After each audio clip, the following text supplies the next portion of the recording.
ঠাকুর মা ও স্বামীজির চরণে প্রণাম জানিয়ে আজকের পাঠ শুরু করছে।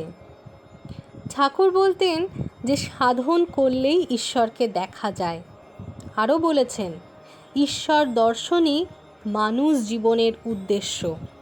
আর ঠাকুর বলতেন ঈশ্বর লাভের কতগুলি লক্ষণ আছে, অর্থাৎ আমাদের যে ঈশ্বর লাভ হবে তার কিছু লক্ষণ আছে। আর বলতেন ঈশ্বর লাভের আর দেরি নাই। এগুলো আমরা কিভাবে বুঝব যে আমাদের ঈশ্বর লাভের আর দেরি নেই? আজকে আমরা এগুলি জানব। স্বয়ং ঠাকুর বলে দিচ্ছেন। কিয়ৎক্ষণ পরে কলিকাতা হইতে একটি পুরাতন ব্রাহ্মভক্ত আসিয়া উপস্থিত হইলেন। তন্মধ্যে একজন শ্রীযুক্ত ঠাকুর দাস সেন। ঘরে অনেকগুলি ভক্তের সমাগম হইয়াছে। ঠাকুর ছোট্ট খাটটিতে বসিয়া আছেন। সহাস্য বদন, বালক মূর্তি উত্তরাস্য হইয়া বসিয়াছেন। ব্রাহ্মভক্তদের সঙ্গে আনন্দে আলাপ করিতেছেন। শ্রীরামকৃষ্ণ ব্রাহ্ম ও অন্যান্য ভক্তদের প্রতি, তোমরা প্যাম প্যাম করো, কিন্তু প্রেম কি সামান্য জিনিস গা? চৈতন্যদেবের প্রেম হয়েছিল। প্রেমের দুটি লক্ষণ। প্রথম, জগৎ ভুল হয়ে যাবে। এত ঈশ্বরেতে ভালোবাসা যে বাহ্যশূন্য। চৈতন্যদেব বন দেখে বৃন্দাবন ভাবে, সমুদ্র দেখে শ্রী যমুনা ভাবে।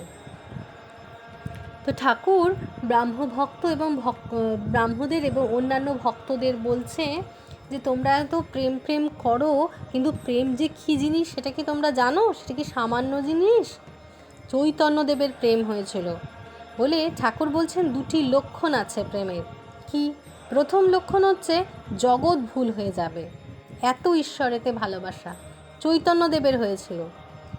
চৈতন্যদেব বন দেখে বৃন্দাবন ভাবতেন এবং সমুদ্র দেখে শ্রী যমুনা ভাবতেন। আর দ্বিতীয় লক্ষণ, নিজের দেহ যে এত প্রিয় জিনিস, এর ওপর মমতা থাকবে না। দেহাত্মবোধ একেবারে চলে যাবে। তাহলে দ্বিতীয় লক্ষণ কি? নিজের দেহ প্রত্যেকের কাছেই প্রিয়, কিন্তু তার ওপর কোনো মমতা থাকবে না, দেহাত্মবোধ চলে যাবে। এটি বলছেন ঠাকুর যে ঈশ্বরের প্রেমের এই দুটি লক্ষণ।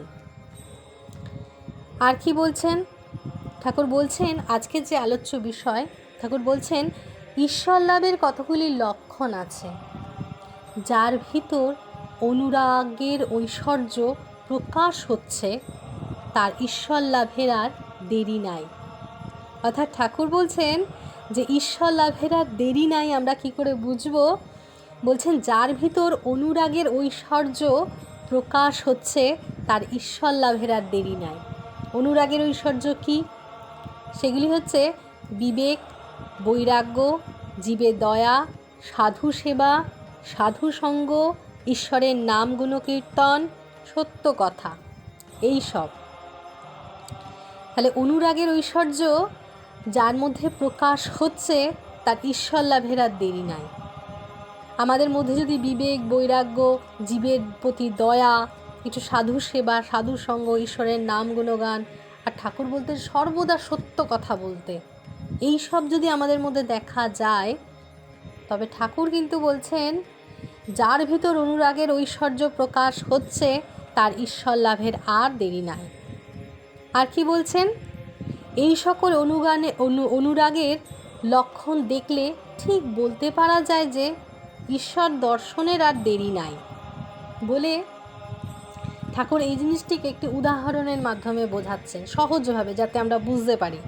ঠাকুর বলছেন, বাবু কোনো খানসামার বাড়ি যাবেন, ওইরূপ যদি ঠিক হয়ে থাকে, খানসামার বাড়ির অবস্থা দেখে ঠিক বুঝতে পারা যায়।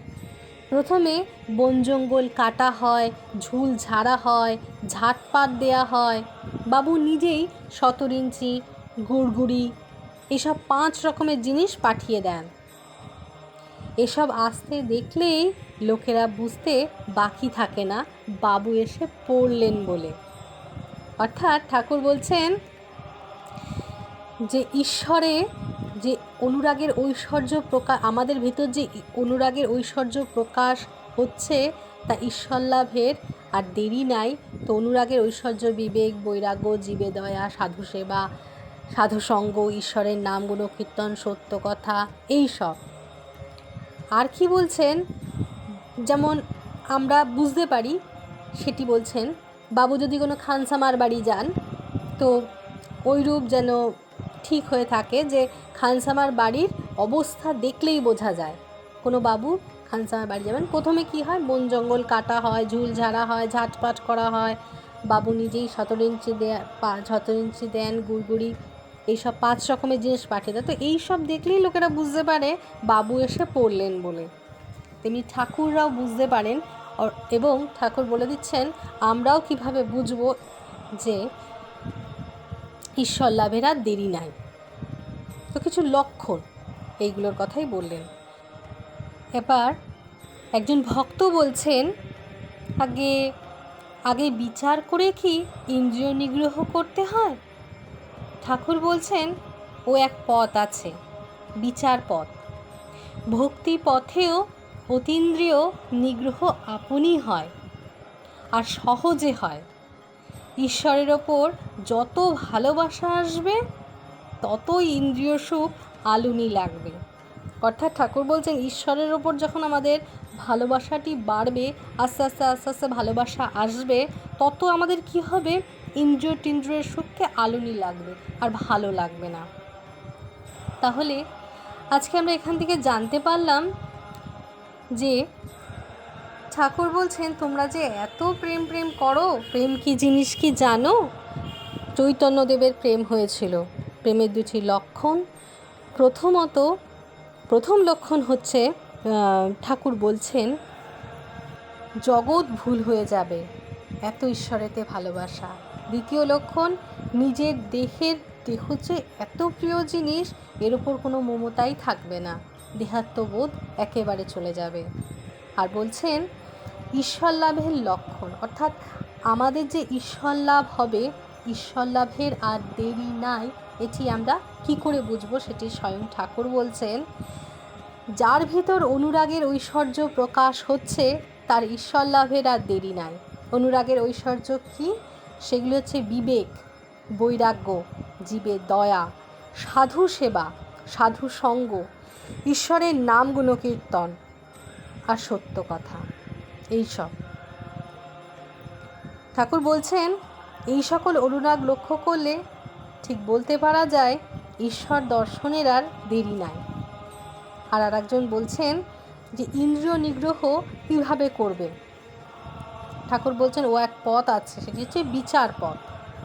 আর বলছেন সহজ পথ। ঠাকুর সবসময় আমাদেরকে সহজ পথটি বলতেন। ঠাকুর বলছেন যে ভক্তি পথেও অতীন্দ্রিয় নিগ্রহ আপনই হয়, আর সহজে হয়। ঈশ্বরের ওপর যত ভালোবাসা আসবে ততই ইন্দ্রিয় সুখ আলুনি লাগবে। এই বলে আজকে আমি আমার পাঠ এখানেই শেষ করছি। আপনারা সবাই সুস্থ থাকবেন, ভালো থাকবেন এবং আনন্দে থাকবেন।